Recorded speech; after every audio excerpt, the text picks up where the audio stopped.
लेकिन अंग्रेजी से तो आपको दिक्कत है, फिर आई लव यू बोलते हैं या मैंने तुमसे प्यार किया ये बोलते हैं क्या? वैसे तो कहा जाता है कि आपको अंग्रेजी से दिक्कत है, तो आप आई लव यू बोलते हैं कि मैंने तुमसे प्यार किया ये अंग्रेजी से दिक्कत नहीं है, आपको किसी ने गलत जानकारी मैं सुनवाता हूँ एक बार सुनवाता हूँ। अब ये है कि अंग्रेजी से नफरत करते हैं आप, जो जिसका जिक्र हम पहले कर रहे थे, सुनिए। आजकल तो हंस बैंड ही है, हंस हंस के बैंड बजती रहती है। अब वो पति परमेश्वर वाला फैशन खत्म है। अब अर्धांगिनी कहाँ, अब धर्म पत्नी कहाँ, अब तो बीबी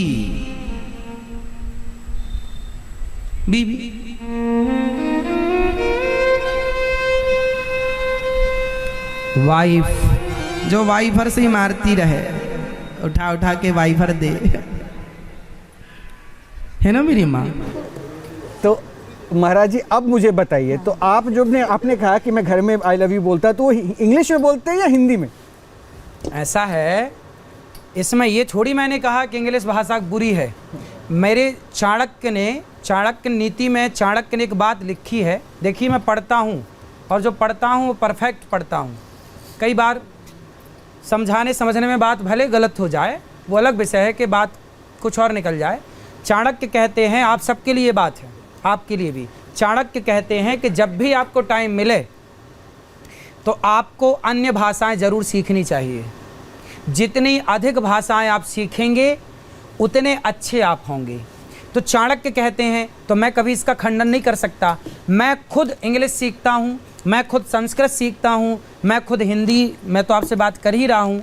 मुझे और मौका मिल जाए तो मैं अन्य भाषाएं भी सीखता हूँ, उनके जितने शब्द हो जाते हैं सीखने में।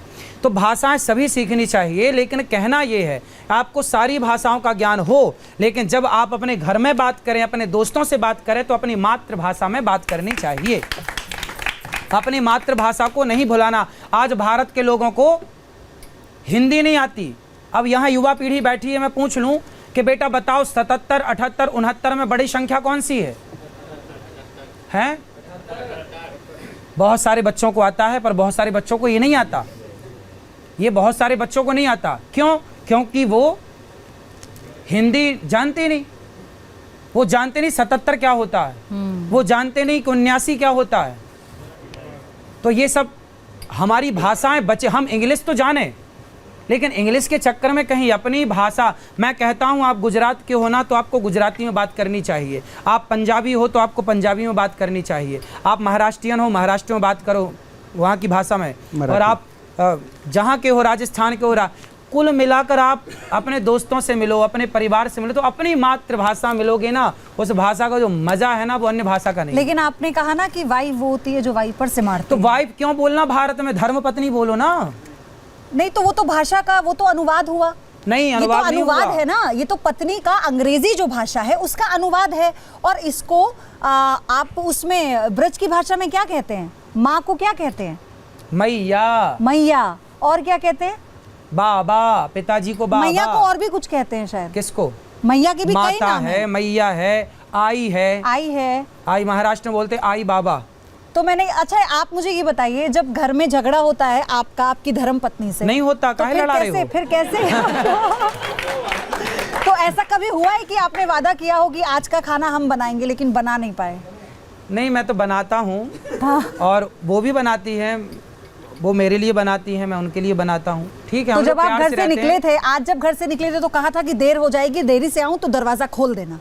नहीं, दरवाजे तो खुले रहते हैं। आप बंद करा दोगे लेकिन दरवाजा। नहीं। अच्छा, आपको भी डांट पड़ती है क्या देर से आने पे? किसकी? घर पे घरवाली से? नहीं, कोई डांट वाट नहीं पड़ती, आप लड़ा दो बस। ये कोशिश तो ये ना करें, मैं तो आपके साथ हूं। आप ना अभी तक आप जो सवालों के जवाब दे रहे थे मुस्कुराहट के साथ दे रहे थे, लेकिन अभी आप शर्मा भी रहे हैं, नाम आते बीच बीच में। मैं आपसे ये जानना चाहती थी कि आपको इतनी शायरी आती है, इतनी आपको फिल्मी गाने आते हैं, आपको इतने सारे आपको मुहावरे भी आते हैं, तो फिल्मों का, गानों का शौक रहा होगा बचपन में? भाई देखिए, हम लोग कुछ गाने तो गाँव में चलती रहती थी ना। हाँ। तो सुन के सीख जाते थे, और हमें कोई गाना पूरा नहीं आता, मतलब कि एक लाइन याद कर लेते हैं। तो उसमें गुनगुनाते तो होंगे कुछ, वही आप भजन अब गुनगुनाते हैं तो भजन, पहला भजन जिसने आपको बहुत ज्यादा प्रेरित किया हो या आपका बहुत लगाव हो, हम चाहेंगे कि हमारे दर्शकों के लिए भजन सुने। हाँ, जो आपको सबसे अजीज हो। भजन इतनी कृपा सांवरे बनाए रखना, इतनी कृपा सांवरे बनाए रखना, मरते दम तक सेवा में लगाए रखना, इतनी कृपा। जन्म जन्म तक तेरा मेरा साथ कभी ना छूटे, छूट जाए सांसों की लड़ियाँ नाम कभी ना छूटे, भजनों की इस भूख को बढ़ाए रखना, भजनों की इस भूख को बढ़ाए, मरते दम तक सेवा में लगाए रखना, इतनी कृपा। तो ये खास रहा आपका ये अंदाज़, और कई सारे प्रश्नों का आपने बेबाकी से जवाब भी दिया। और ख़ास बात ये भी है कि जिस अंदाज़ में, इसको तो मैं ख़त्म नहीं कहूँगा, समापन नहीं कहूँगा, जिस अंदाज़ में आपने अब शुरुआत की भजन में, वो वाकई सौहार्दपूर्ण तो है ही, लोगों को जोड़ ही रहा है, लोगों को भावनाओं के साथ एक संदेश भी दे रहा है। ये वाकई खास रहा आपसे बातचीत करना पयोधी। बिल्कुल, और जिस तरह से बेबाकी से आपने हर एक सवाल का सामना किया, हमने जो आरोप आप पर लगाया आपने उसका सामना किया मुस्कुराते हुए, और हम यही उम्मीद करते हैं जिस सनातन के संरक्षण की आप बात कर रही हैं वो सही दिशा में जाए, उसका सही उद्देश्य लोगों तक पहुंचे। तो मैं आखिरी में आपसे सनातन पर आपकी टिप्पणी चाहती हूँ, जो मैं चाहती हूँ सार्थक भी हो, और करोड़ों लाखों लोग हमारे दर्शक आपको सुन रहे हैं। देखिए, सबसे पहले तो मैं यहाँ बैठे बुजुर्गों को कुछ कहूँगा, फिर नौजवान भाइयों को और बहनों को कुछ कहूँगा। सबसे बड़ी बात क्या है कि आज हमारे देश में, हमारे भारतीय संस्कृति में एक चीज़ की कमी है कि जितने भारत के बूढ़े लोग हैं, बुजुर्ग लोग हैं, यदि ये बुजुर्ग ठान लें कि मुझे अपने बच्चों को सही रास्ते पर ले जाना है, तो ये बुजुर्ग आजकल क्या करने लग गए हैं, कुछ बूढ़े ये ताश खेलने लग गए हैं, अपने बुढ़ापे में टाइम पास के लिए कहीं बैठ जाते हैं, ताश खेलते हैं। ये उम्र ताश खेलने की नहीं है। आज युवा पीढ़ी भटक रही है, आप सारे बूढ़ों की जिम्मेदारी है कि आप अपने बच्चों को समझाएं, और बच्चों को, अपने बच्चों का मतलब ये है कि हर बच्चा आपका है। हमारे गांव में क्या होता था कि कोई भी बच्चा बीड़ी पीता मिल जाता था, और देख ले तो कोई बूढ़ा आ रहा है ना, तो बच्चा भाग जाता था। और यदि बूढ़े को पता चल गया किसने बीड़ी पी है, तो किसी का बच्चा हो वो एक थप्पड़ जाओ, क्यों रे तू बीड़ी पीता है। मतलब हर बूढ़े को ये अधिकार था, और बच्चा बूढ़े कितनी रिस्पेक्ट करता था कि पलट को जवाब नहीं देता था कि तू मेरा क्या लगता है रिश्तेदार, क्यों मारता तू मेरे को। नहीं, बड़ों के प्रति इतना सम्मान, छोटों के प्रति इतना भाव कि नहीं तू गलत कर रहा, तू बीड़ी पी रहा ना, तू गलत कर रहा है। मतलब हर बुजुर्ग को चाहिए कि आप अपने बच्चों को कहानियाँ, किस्सा, छोटे छोटे बच्चों को, बेटा एक राम जी थे, हरिश्चंद्र थे, इनकी कहानियों के द्वारा संस्कार का बीज बचपन से बो दीजिए। और जितनी युवा पीढ़ी है, आपसे प्रार्थना करूंगा कि बेटा आज की आधुनिकता में आप इतने भी आगे मत निकल जाना कि जिस संस्कार संस्कृति को के नाम से हमारे देश को जाना जाता है। देखो, आपको एक बात बता दूं, अमेरिका पैसों में बड़ा हो सकता है, इंग्लैंड पैसों में बड़ा हो सकता है, पर आज भी संस्कारों में भारत ही बड़ा है।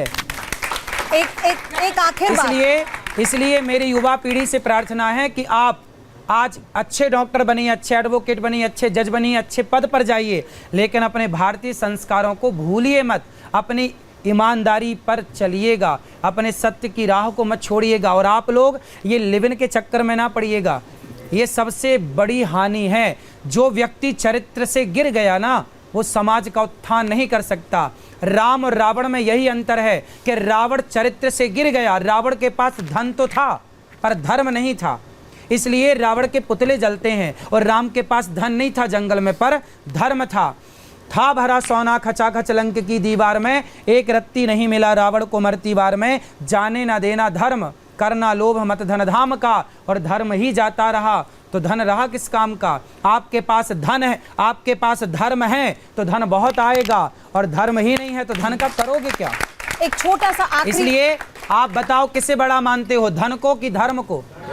इसलिए बेटा धर्म कहता है, राम कैसे हैं, मर्यादा पुरुषोत्तम, चरित्रवान है राम। आपको कैसा बनना है, चरित्रवान। और लिविन क्या करता है, आपको चरित्रहीन बनाता है। इसलिए बचिए इस बुराई से। यदि आप चरित्रहीन बन गए तो कभी अपने से नजरें ना मिला पाओगे। इसलिए मैं अपने से नजरें, मैं सबसे झूठ बोल सकता हूं, लेकिन मैं स्वयं से झूठ नहीं बोल सकता। इसलिए बेटा अपने से सच बोलो। अपने से सही बोलो। दर्पण के सामने जब आप खड़े हो ना, तो आप अपने को बोल सकते हो कि हाँ मैं सही हूँ कि गलत हूँ। अपने लिए सही रहना, किसी के लिए रहो मत रहो। आचार्य जी, एक छोटी सी बात, अभी ऑपरेशन पाखंड आपने न्यूज नेशन का देखा, हमने दिखाया, तो आप उसी सनातन के नाम पर जो अपना गोरख धंधा चला रहे हैं, मैं चाहती हूँ उनके लिए भी एक संदेश, क्योंकि समाज में जब आपको लोग इतना सुनते हैं तो ऐसे लोगों के पाखंड में ना आए तो भी आपको सुनेंगे। गोरख धंधा कौन चला रहा है? सनातन के नाम पर वो कंबल से, डंडे से फूंक कर जो इलाज कर रहे हैं, जिनका वीडियो हमने आपको दिखाया था, ऐसे लोगों से बचने के लिए आप क्या कहेंगे? देखिए, पाखंड से बचना चाहिए, और जो यथार्थ है, आप लोग वृंदावन आना और वृंदावन आके गौरी गोपाल आश्रम को अपनी आंखों से देखना कि वहाँ 280 माओं की सेवा हो रही है कि नहीं, अखंड रसोई चल रही है कि नहीं, बच्चे पढ़ रहे हैं कि नहीं, गौ माता की सेवा हो रही है कि नहीं। इतनी सारी सेवाएं एक जगह पर हो रही हैं, और ये दास अनिरुद्ध आपका भाई, आपका बेटा बन के सेवा करता है। और आज के यूथ को मैं कहना चाहता हूँ कि मैं सवेरे से लेकर शाम तक काम करता हूँ, और काम करता हूं तो सेवा कर पाता हूं। आपको कामयाब होना है तो अपने काम से बेहद प्यार कीजिए, खूब काम कीजिए, और जब खूब सारा पैसा कमा लेना तो उस धन को धर्म से जोड़ना, खूब समाज की सेवा करना। इसी से आप खुश होंगे, आपका परिवार खुश होगा, आपके भगवान खुश होंगे। तो ये दास सेवा करता है, आप भी सेवा करते रहें और पाखंड से बचें, ये बात सही है। मैं समाज को सही दिशा देता हूँ, और आपको देखिए इतनी पारदर्शिता से इतने बड़े चैनल पर बोल रहा हूँ कि वृंदावन में जो ये दास अनिरुद्ध कर रहा है, आप आइए उसे अपनी आंखों से देखिए। ये पारदर्शिता की बात है कि नहीं, कि जो मैं कर रहा हूं वो आप अपनी आंखों से देखिए। आपको लगे कि ये सही है तो आप सहयोग कर सकते हैं, आपको लगे कि ये गलत है तो आप बिल्कुल सहयोग मत कीजिए। सब सेवाएं वहाँ अखंड रूप से चल रही हैं। वृद्ध माओ खूब, हमारी माएँ हमें खूब आशीर्वाद देती हैं, और आज मेरे पास माओ का धन है। कहावत तो सुनी होगी, वो एक डायलॉग सुना होगा, तेरे पास गाड़ी है, बंगला है, तेरे पास क्या है, मेरे पास माँ है। भले ही वैसे आपको फिल्मों से दिक्कत हो, लेकिन फिल्मों के डायलॉग और गाने खूब गुनगुनाते हैं। नहीं, लेकिन आपके पास गाड़ी भी है, बंगला भी है और माँ भी है। बहुत बहुत धन्यवाद आपका न्यूज नेशन पर आने के लिए। एक बार जोरदार तालियों के साथ। सुनिए, मेरे पास कोई बंगला नहीं है, मैं 9x12 के कमरे में रहता हूँ, आप आके चेक कर सकते हैं जी। जहाँ हमारी वृद्ध माएँ रहती हैं, जिस व्यवस्था में उसी व्यवस्था में मैं रहता हूँ, और बंगले अंगले में नहीं रहता मैं। आप दे सकते हैं मुझे एक बंगला। चलिए, हम उम्मीद करते हैं कि आपका बंगला भी जल्दी हो। बहुत बंगले की मेरे को चाह ही नहीं है, मैं माँ की सेवा करता रहा हूँ, बंगले की शौक नहीं है, चाह नहीं है। बहुत बहुत शुक्रिया कि आपने समय निकाला हम लोगों के साथ बेबाकी से प्रश्नों का उत्तर दिया। समापन आप लोग, बहुत बहुत शुक्रिया।